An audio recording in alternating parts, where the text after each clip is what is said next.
ദൈവത്തിൻ്റെ അതിപരിശുദ്ധ നാമം മാത്തപ്പെടുമാറാട്ടെ. നമ്മളിന്ന് വായിക്കുന്നത് വിശുദ്ധ ലൂക്കോസിൻ്റെ സുവിശേഷം 1-ാം അധ്യായം 49-ാമത്തെ തിരുവചനം. ശക്തനായവൻ എനിക്ക് വലിയ കാര്യങ്ങൾ ചെയ്തിരിക്കുന്നു, അവിടുത്തെ നാമം പരിശുദ്ധമാണ്. പരിശുദ്ധ ത്രിയേക ദൈവത്തിന് സ്തുതി. സ്വർഗാരോഹണം, സ്വർഗാരോപണം, ചെറിയ പദവ്യത്യാസത്തിലുള്ള രണ്ട് വാക്കുകൾ.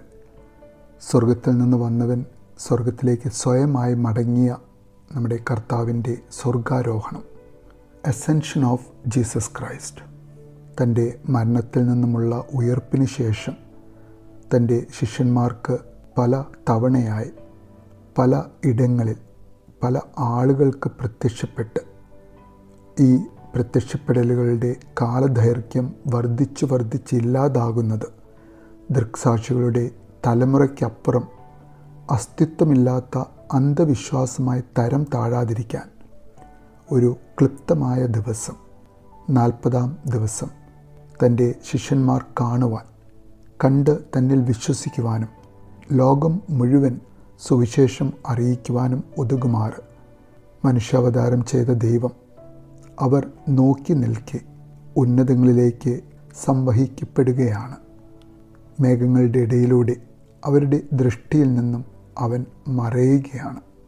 അപ്പസ്തോല പ്രവൃത്തികൾ 1-ാം അധ്യായം 6 മുതൽ 11 വരെയുള്ള വാക്യങ്ങളിൽ നാം ഇത് കാണുന്നു, കർത്താവിൻ്റെ സ്വർഗാരോഹണം. എന്നാൽ ഇന്നേ ദിവസം നാം ആ സ്വർഗത്തിൽ കയറിപ്പോയ മനുഷ്യാവതാരമെടുത്ത ദൈവത്തിൻ്റെ അമ്മയുടെ സ്വർഗാരോപണത്തിൻ്റെ ഓർമ്മയിൽ നിൽക്കുകയാണ്.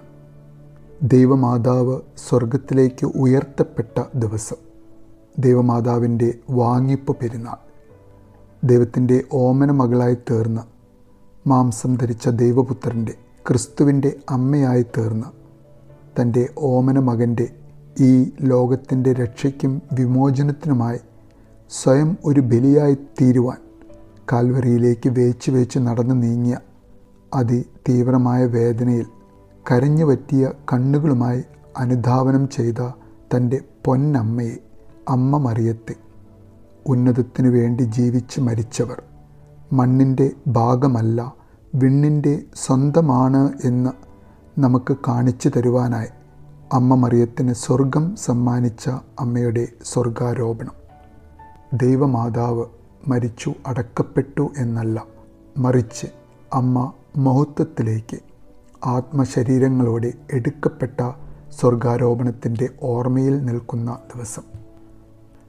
മാതാവിൻ്റെ ആസന്ന മരണാവസ്ഥയിൽ എടുക്കപ്പെട്ടു എന്നും മൃതശരീരം മാലാഖമാർ ഏറ്റുവാങ്ങി സ്വർഗത്തിലേക്ക് കൊണ്ടുപോയി എന്നും രണ്ടു വിധത്തിൽ പ്രചരിക്കുന്ന പാരമ്പര്യങ്ങൾ. വിശുദ്ധരായ വ്യക്തികൾ ആത്മശരീരങ്ങളോടെ സ്വർഗത്തിലേക്ക് സംവഹിക്കപ്പെട്ട സംഭവങ്ങൾ വിശുദ്ധ സത്യവേദ പുസ്തകത്തിൽ നാം വായിക്കുന്നുണ്ട്. ഉൽപ്പത്തി പുസ്തകം 5:24 ഹാനോക്ക് ദൈവത്തിന് പ്രീതികരമായി ജീവിച്ചു, പിന്നെ അവനെ കണ്ടിട്ടില്ല, ദൈവം അവനെ എടുത്തു എന്ന് നാം വായിക്കുന്നുണ്ട്. വീണ്ടും 2 രാജാക്കന്മാർ 2:11 ഏലിയ പ്രവാചകൻ ആത്മശരീരങ്ങളോടെ സ്വർഗത്തിലേക്ക് എടുക്കപ്പെട്ടു എന്നും നാം കാണുന്നുണ്ട്. ദൈവദാസന്മാരായിരുന്ന ഹാനോക്കും ഏലിയാവും സ്വർഗാരോപണം ചെയ്ത പോലെ ദൈവമാതാവായ മറിയത്തെ പുത്രൻ തമ്പുരാൻ, വചനമായ ദൈവം, സ്വർഗത്തിലേക്ക് ആനയിച്ചു. എന്തിനായിരിക്കും ആ ആനയിക്കൽ? നമുക്കായി പ്രയാസങ്ങളിലും ദുരിതങ്ങളിലും വേദനകളിലും അപമാനങ്ങളിലും ഒറ്റപ്പെടലുകളിലും ജീവിതം ഒരടി പോലും മുന്നോട്ടു പോകുവാൻ കഴിയാതെ വിഷമിക്കുന്ന ഓരോ വ്യക്തിത്വങ്ങൾക്കും തങ്ങളുടെ ജീവിത യാത്രയിൽ താങ്ങായും തണലായും കൂടെയുള്ള അമ്മ, സ്വർഗത്തിൽ നമുക്കായി മധ്യസ്ഥത തൻ്റെ മകനോടപേക്ഷിക്കുന്ന അമ്മ, ഉണ്ണിയേശുവിനെ കാത്തു പരിപാലിച്ച അമ്മ, നമ്മുടെ കുഞ്ഞുമക്കളെ ആ അമ്മയുടെ വിമല ഹൃദയത്തിലേക്ക് സമർപ്പിക്കുന്ന മാതാപിതാക്കളാകാം നമുക്ക്.